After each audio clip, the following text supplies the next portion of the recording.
That's one of the things we're finding. The final thing that I want to show you today, I think is most compelling, is we take these bones and we make thin sections of them.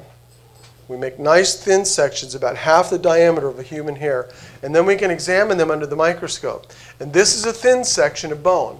But notice all the dark areas in there. You see all those dark areas? Most paleontologists don't see that because they flush the bone out before they thin section it. And as they're processing, right, they wash all this stuff out of there. We did not wash our bones. And you're going to be amazed at the results. All of these are vessel canals. By the way, I'm going to show you guys something, and don't say a word of it, okay? This is just for you. We're finding nematodes inside the bone, in every channel. Why? There's food in them there hills. There's still food in these bones, and they're chock full of these organisms.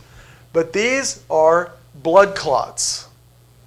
This is clotted blood inside the bones. And we have found this in 4 different individuals now. We've examined the bones through thin sectioning of 4 different dinosaur individuals. They're all clotted. When you put this under a high-powered microscope, you can look at it in polarized light, and you'll see some coloration that comes about because of the collagen. The collagen will return a red signal or a green signal. Here you're seeing green. But this red here, those are the blood products inside the canal. Then I put it under a fluorescent microscope. It's very complicated. But I hit it with blue light. I'm using only blue light.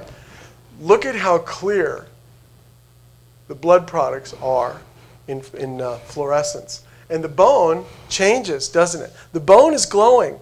Why is the bone glowing? Because all the proteins in there are being hit by the blue light, and they're giving off light. Remember Moses when he went up on the mountain to be with the Lord? And he came back down. What did they make him do? Put a veil over your face. You're glowing, Moses.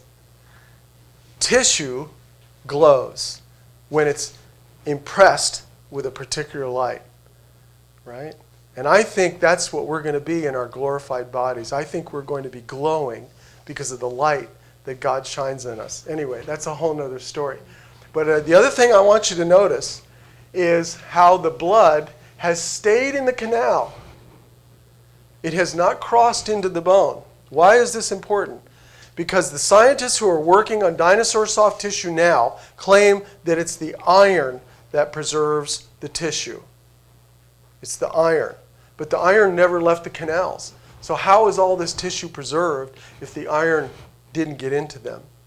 See how foundational this work is? I'll show you some more examples here. And this one's even more dramatic. Because these are red blood cells that have crystallized. And you can see the individual ones. They've crystallized.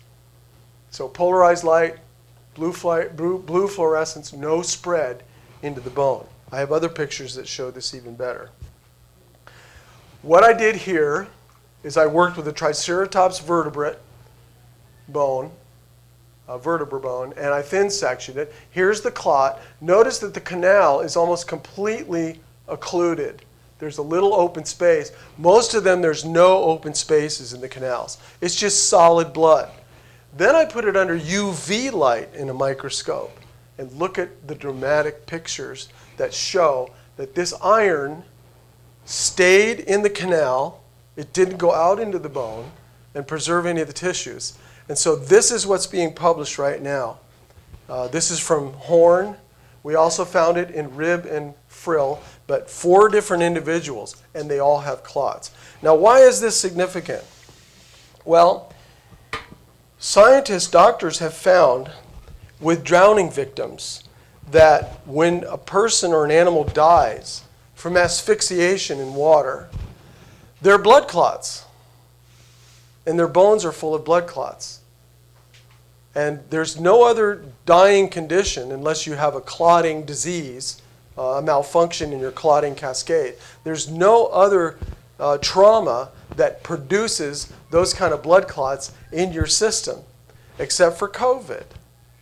All of a sudden now, here comes COVID, and what is it doing to people? It's clotting their blood. Very interesting. I don't know why. the Lord is allowing this to happen, but it's very interesting. But this is hard scientific proof now that these guys died by asphyxiation in water. And what does that sound like? The flood. You see? And what do they tell us? Oh, these guys were meandering along the Paluxy River, and they fell over, and, a tiny flood came along and may have buried them a little bit, but they slowly sank down into the mud, and that's how they got preserved. Now, these things were in a cement mixer of mud and water. They were torn limb to limb, but they drowned in the process. This is one last picture about a blood clot that I want to show you, which is taken from a 145-million-year-old Camosaurus. And what you can see here are two clots. Here's a canal. You can see the rings around the canal. Here's another canal. It's all clotted. And notice that the clot is infiltrating into this Volkmann canal, which is a connection. These are like steps in a ladder that run through the bone, okay? And they communicate by passing blood through. And look at all these individual blood cells. I'm telling you, the deeper we go into the preservation record, the better the preservation is.